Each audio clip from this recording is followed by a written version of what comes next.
আপনি সমাজ পরিবর্তন করতে পারবেন। কোন জ্ঞান?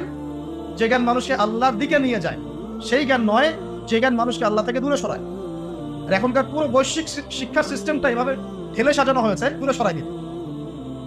ইল্লা মাশাআল্লাহ, শুধু এর বাইরে যারা ওহী ভিত্তিক জ্ঞান চর্চা করি তাদের কথা আলাদা। বাকি আপনি যে কোনো জায়গায় যান, আস্তে আস্তে আপনি আল্লাহ থেকে দূরে সরবেন। 20 বছর অনেক দিন বলেছি আপনাদেরকে, 20 বছর পড়াশোনা করেছেন, 20টা কোরআনের সূরা আপনার জানা নাই, 20টা মাসাইল আপনার জানা নাই, কিন্তু 20টা হাদিস আপনি বলতে পারবেন না। ছোট হাদিস, ইন্নামাল আমালু বিন্নিয়াত, আল হায়া শুউবাতুম মিনাল ঈমান, এই ধরনের ছোট ছোট হাদিসগুলো আপনি বলতে পারবেন না। 20টা পারবেন না, 20 বছর পড়াশোনা করেছেন। 20 জন সাহাবীর নাম আপনি বলতে পারবেন না। ইল্লা মাশাআল্লাহ, আশারায়ে মুবাশশারার 10 জন সাহাবীর নাম এই যুব সমাজের বেশিরভাগই বলতে পারবে না। 10 জন ফুটবল প্লেয়ারের নাম জিজ্ঞাসা করেন, 10 জন নায়কের নাম জিজ্ঞাসা করেন, নায়িকার নাম জিজ্ঞাসা করেন, ফটফট করে বলে দিন। এখনো ঠিক বলে দাঁত কেলিয়ে হাসছে। ননসেন্স, কমন সেন্স নাই, কমন সেন্স নাই। এই কথাটা তো তার কলিজার মধ্যে নেওয়া উচিত ছিল, তাই তো? যে আমি 20 বছরে 20 জন সাহাবীর নাম শিখতে পারলাম না, কি করলাম 20 বছর?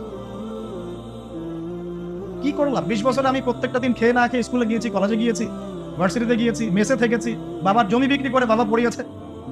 তা আমার পড়াশোনার ভিশনটা কি? একটা জব, একটা চাকরি? এটা তো দুনিয়াবি শিক্ষার কথা গেল। দ্বীনি ইলমের জ্ঞান যদি কেউ দুনিয়ার উদ্দেশ্যে শেখে, জাহান্নামে যাবে। নাউজুবিল্লাহ। যে আমি যদি এই উদ্দেশ্যে জ্ঞান চর্চা করি, যে আমি দাওরা হাদিস পরীক্ষা দিব বা দিচ্ছি, উদ্দেশ্য কি? মানুষ আমাকে আলেম বলবে, মানুষ আমাকে বড় ফকিহ বলবে, ইফতা দিয়েছে মাশাআল্লাহ, এই উদ্দেশ্যে যদি জ্ঞান অর্জন করা শুরু করি, জাহান্নামে যেতে হবে। নাউজুবিল্লাহ।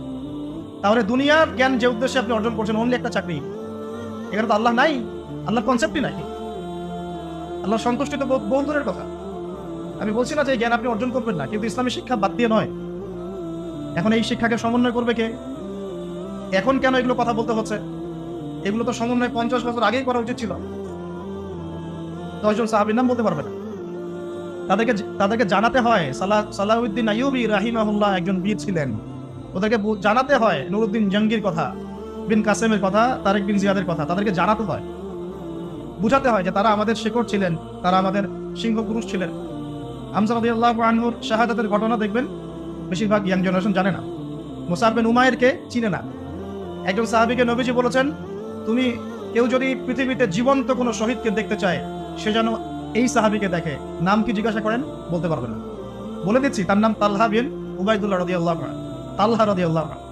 উহুদের যুদ্ধের দিন আল্লাহ নবী সাল্লাল্লাহু আলাইহি ওয়াসাল্লাম বিপর্যয়ের সময় ডানে বামে মাত্র 9 জন সাহাবী ছিলেন। 7 জন আনসারী, 2 জন মুহাজির। 2 জন মুহাজিরের একজন তালহা রাদিয়াল্লাহু আনহু, একজন সাদ বিন আবি ওয়াক্কাস।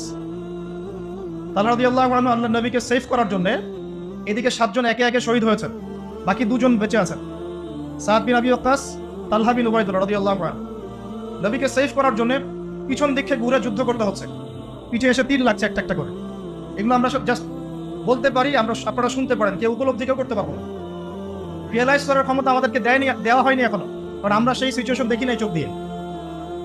গাজার অবস্থা আমরা দেখি মিডিয়াতে, শুনি পত্রিকায়, পড়ি, উপলব্ধি করার ক্ষমতা আমাদেরকে দেওয়া হয় নাই, কারণ আমরা সেই সিচুয়েশনে পড়ি নাই। আল্লাহ না করুক যদি পড়ি কখনো, তাহলে বুঝতে পারবো। তো বলা হচ্ছে ওই সাহাবীর শরীরে ওই দিন 50টার বেশি আঘাতের চিহ্ন ছিল। এই অবস্থাতেও তিনি নবী সাল্লাল্লাহু আলাইহি ওয়াসাল্লামকে কাঁধে উঠিয়ে, আল্লাহ নবী কিন্তু রুগ্ন পাতলা মানুষ ছিলেন না, একদম ভালো ফিগারের মানুষ ছিলেন। ওটা আরেকটা আলোচনা, ওটা পরে করবো ইনশাআল্লাহ অন্য একদিন। এই মানুষটাকে তিনি কাঁধে উঠিয়ে উহুদ পাহাড়ের উপর উঠেছেন, তালহা রাদিয়াল্লাহু আনহু। আর আল্লাহ নবী ওই দিন বলেছেন, কেউ যদি জীবন্ত কোনো শহীদকে দেখতে চায়, সে তালহাকে দেখো। শহীদ হয়ে গেছে, মাটিতে হেঁটে বেড়াচ্ছে, জীবন্ত শহীদ। আরেকজন সাদ বিন আবি ওয়াক্কাস রাদিয়াল্লাহু আনহু। অন্যান্য সব সাহাবী আল্লাহ নবীকে একটা কথা বলতেন, আমার পিতামাতা আপনার জন্য কুরবান হোক। শুনেছেন না? ইয়া রাসূলুল্লাহ, আমার পিতামাতা আপনার জন্য কুরবান হোক। আল্লাহ নবী নিজে এই একমাত্র সাহাবী সাদ বিন আবি ওয়াক্কাস রাদিয়াল্লাহু আনহুকে উহুদের যুদ্ধের দিন বলেছিলেন, সাদ তীর ছোড়ো, সাদ তীর ছোড়ো, আমার পিতামাতা তোমার জন্য কুরবান হোক। সাদ বিন আবি ওয়াক্কাস মাদিয়ান বিজয়ী, পরবর্তীতে মাদিয়ান বিজয়ী বীর সেনাপতি। এই জেনারেশনকে আপনাদের এই নামগুলো শোনাতে হয়, চেনাতে হয়। তাহলে কি বুঝতে পারছেন তারা শিক্ষা সিস্টেমে কত পিছিয়ে গেছে, কত দূর চলে গেছে আল্লাহ থেকে, রাসূল থেকে, সাহাবীদের থেকে। যারা মাদ্রাসায় পড়ে তারাই শুধু এগুলো জানে। আর এই টোটাল পপুলেশনের কত পার্সেন্ট মানুষ মাদ্রাসায় পড়ে? অর্ধেক। মোটেও না, আরো কম নিশ্চয়ই, 40%, 30%, হয়তো 20% হবে। আর বিশ্বাস করেন, আমরা দেশ ঘুরে যা বুঝতে পারি যে বাংলাদেশের মোট জনসংখ্যার হয়তো 5 থেকে 10% মানুষ দিন নিয়ে ফিকির করে, বাকিদের কোনো ফিকিরই নাই। তো আমাদের ওস্তাদরা এখন বলেন যে জেনারেল শিক্ষিত মানুষদের মধ্যে কিভাবে দিনটা প্রচার বেশি বেশি করা যায়, এই ফিকির করো তোমরা। আমাদের ওস্তাদরা এখন এই কথা বলেন, জেনারেল শিক্ষিত মানুষদেরকে ইসলাম থেকে এত দূরে সরিয়ে দেওয়া হচ্ছে, তাদেরকে কিভাবে ইসলামের দিকে আনা যায় সেই ফিকির করো তোমরা। যে কথাটা বলতে গিয়ে এত তো চলে আসলাম, আল্লাহ নবী সাল্লাল্লাহু আলাইহি ওয়াসাল্লামের কাছে প্রথম ওহী এসেছে পড়াশোনা কেন্দ্রিক।